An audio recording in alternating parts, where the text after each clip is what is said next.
সবচাইতে বাড়ন্ত যেই ধর্মের ভেতরে মানুষ পানির মতো প্রবেশ করছে, সেই ধর্মটার নাম কি? ইসলাম।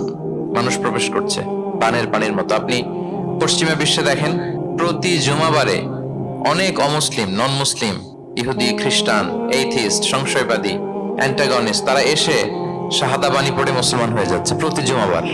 নারী পুরুষ নির্বিশেষে, আস্তিক নাস্তিক নির্বিশেষে প্রতি জুমাবারে তারা এসে শাহাদা পড়ে মুসলমান হয়ে যাচ্ছে। এটা তো মসজিদের খবর। রাস্তাঘাটেও আমাদের পশ্চিমা বিশ্বের দায়ীরা রাস্তার মধ্যেও দাওয়াতি কাজ করে, আলহামদুলিল্লাহ। এটাকে স্ট্রিট দাওয়া বলে। এই যে এরকম টেবিল নিয়ে বসে কোরআনের ট্রান্সলেশন নিয়ে, কিছু ইসলামের সহজ সরল বই নিয়ে তারা নন মুসলিমদের সাথে ইসলাম নিয়ে কথা বলে। আর ওরা খুব ফ্রেন্ডলি মানুষের সাথে মেশে কথা বলে, ফলে ইজিলি তাদেরকে অ্যাপ্রোচ করা যায়। তো তাদেরকে অনেকে জিজ্ঞেস করে যে তোমার ধর্ম কি, তোমার বাবার ধর্ম কি, what do you think about life after death, মৃত্যুর